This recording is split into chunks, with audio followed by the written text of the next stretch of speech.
Shalom, selamat pagi semua. Selamat bertemu kembali dalam renungan pagi hari ini. Terlebih dahulu kita berdoa. Bapak, terima kasih Tuhan untuk pagi hari ini kami boleh bangun dengan tubuh yang sehat. Dan kami bersyukur Tuhan semuanya boleh dalam keadaan baik. Terima kasih Tuhan untuk pagi hari ini yang indah ini. Kami boleh bersekutu lagi kepadamu. Kami boleh mendengarkan kebenaran firman-Mu. Biar firman-Mu menjadi kekuatan dalam hidup kami. Terima kasih Bapak. Di dalam nama Tuhan Yesus kami sudah berdoa dan mengucap syukur. Haleluya. Amin. Shalom saudara ya, selamat pagi. Selamat bertemu kembali. Dalam renungan hari ini saya akan membawakan tema satu renungan, yaitu bersabar dalam kesesakan. Bersabar dalam kesesakan ada di dalam Roma 12 ayat 12. Dikatakan, bersukacitalah dalam pengharapan, sabarlah dalam kesesakan, dan bertekunlah di dalam doa. Bersabar dalam kesesakan itu nggak mudah ya. Jadi satu hal yang dikatakan sabar itu adalah satu hal di mana mungkin semua orang menginginkan satu kondisi kita bisa bersabar, tapi nggak semua orang bisa mendapatkannya. Setiap orang itu berbeda-beda tingkat kesabarannya. Tapi ada cara-cara yang Tuhan ajarkan bahwa kita bisa melatih kesabaran itu dalam hidup kita. Dari dulu kita belajar arti sabar ya saudara ya. Sabar adalah suatu tindakan di mana kita dapat menerima segala cobaan yang datang dengan tenang dan tabah dan tanpa mengeluh. Mungkin tidak mudah bisa sabar di dalam kondisi yang tidak mengenakan hati dan pikiran. Namun dengan bersabar kita bisa membuat pikiran kita menjadi tenang. Jadi sangat perlu ya orang menghadapi sesuatu dengan kesabaran. Mungkin kesabaran ini berbeda-beda ya. Orang bilang sabar itu ada batasnya, sabar itu ada ujungnya. Tapi kalau kita belajar bagaimana kita bersabar dalam kesesakan, di dalam Roma 12 tadi ayat 12, bersukacitalah dalam pengharapan, sabarlah dalam kesesakan, dan bertekunlah di dalam doa. Jadi ada ciri-ciri orang yang sabar menurut Alkitab. Dikatakan bagaimana kita orang sabar itu menurut Alkitab. Di sini ada 5 ya saudara. Yang pertama adalah suka mengalah. Jadi salah satu ciri-cirinya kalau orang sabar itu dia pasti suka mengalah. Dia selalu lebih baik diam, lebih baik tidak membantah atau membuat situasi makin panas ya. Jadi dia orang mau ngomong apapun juga udah ngalah aja deh. Yang penting dia senang gitu ya. Yang penting kita ngalah diam. Yang kedua, dia akan mudah memaafkan ya. Jadi dia akan lebih mudah memaafkan, tidak pendendam dan tidak menyimpan sakit hati. Mungkin orang-orang yang suka mudah memaafkan, dia pasti tidak pernah menyimpan kesalahan orang lain dalam hidupnya. Dia gampang melupakan dan gampang juga menetralkan hati ya. Dan yang ketiga adalah tidak menyimpan dendam. Yang keempat, dia selalu berpikir dalam berpikir sebelum bertindak. Yang kelima adalah tidak egois. Jadi untuk kita boleh tetap sabar ini ada kuncinya ya saudara. Kita harus melatih diri kita ya setiap hari bagaimana belajar lagi lebih sabar lagi ya. Jadi kesabaran itu kita dapatkan dengan cara kita melatih diri ya. Jadi bagaimana sih cara-cara kita bersabar dalam kesesakan, di dalam permasalahan hidup kita perlu bersabar menantikan pertolongan Tuhan. Yang pertama adalah kita harus mempunyai sifat yang proaktif ya. Kalau orang reaktif kan biasanya kebalikan dari reaktif ya, di mana dia menghadapi satu kondisi dia langsung melakukan reaksinya ya. Tapi kalau proaktif biasanya melihat dulu, terus mencerna dulu, mikir dulu, baru bertindak ya. Jadi kalau yang aktif ini kan biasanya dia merespon cepat gitu ya. Ada satu hal dia respon, dia mungkin dia komentari atau dia bereaksi. Jadi hendaknya kita menjadi pribadi yang proaktif ya saudara ya. Jadi menjadi pribadi yang proaktif itu ya menunda respon. Jadi kalau misalnya contohnya kalau sifat proaktif ini kita melihat sesuatu yang tidak baik, biasanya kan kita langsung cepat bereaksi. Tapi kalau ini kita melihat mencerna dulu kejadian yang sebenarnya, kita melihat dulu, meresponi, dan kita baru melakukan tindakan nih saudara ya. Terus yang kedua kita harus membedakan mana hal-hal yang penting dan yang tidak penting. Ya, harus membedakan hal yang penting dan tidak penting. Yang ketiga, kita harus belajar dari orang yang lebih sabar dari kita ya. Jadi istilahnya melatih diri kita belajar dengan orang-orang yang lebih sabar ya saudara ya. Karena banyak hal-hal yang kita lakukan yang akan terjadi apabila kita tidak sabar di dalam masalah kita, menyelesaikan masalah kita atau di dalam pergumulan hidup.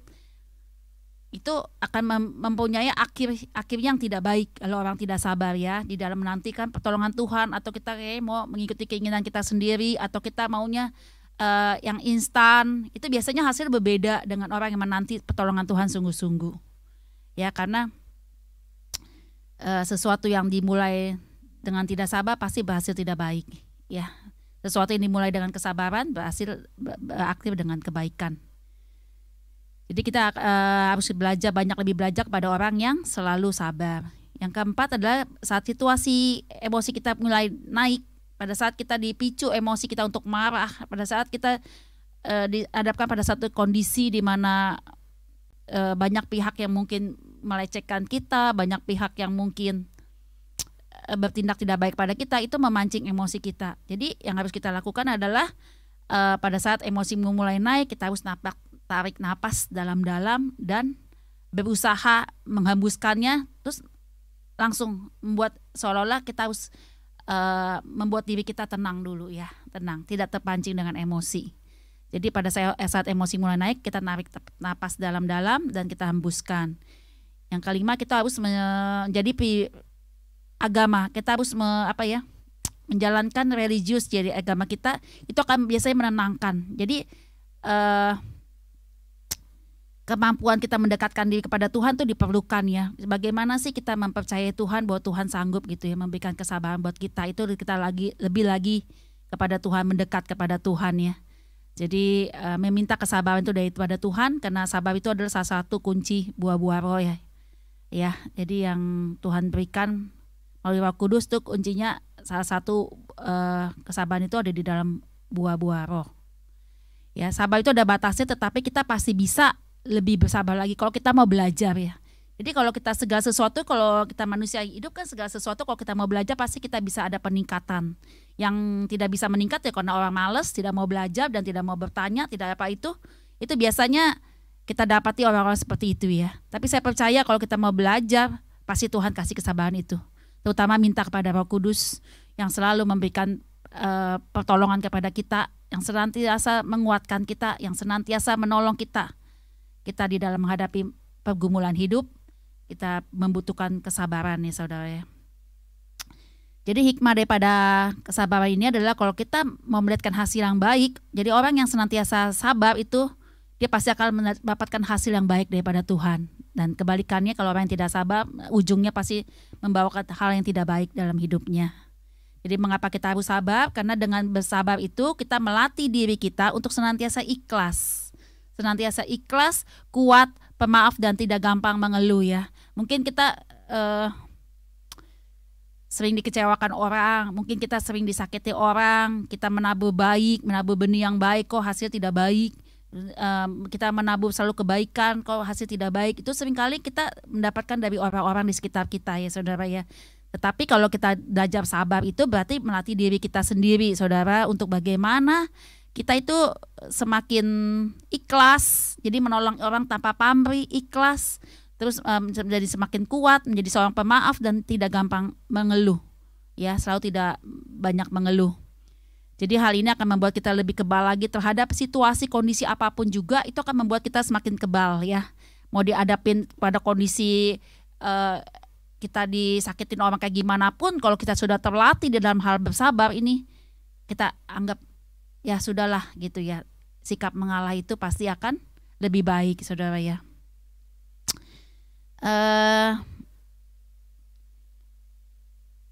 Jadi mengapa kita harus sabar? Karena di dalam sabar itu adalah sebagian dari iman ya.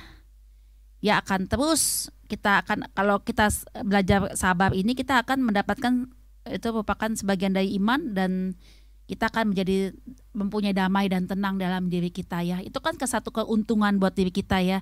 Jadi kalau orang yang tidak sabar kan marah, emosi, dan itu pasti akan menghilangkan damai sejahtera, sukacita yang Tuhan berikan. Tetapi kalau orang sabar pasti ada damai dan tenang, ada sukacita dalam diri kita ya, sehingga dimanapun kita berada kita akan selalu happy, enjoy, tidak terbawa oleh emosi, karena orang yang tidak sabar pasti memuncaknya kepada emosi dan amarah. Ya, demikianlah renungan hari ini.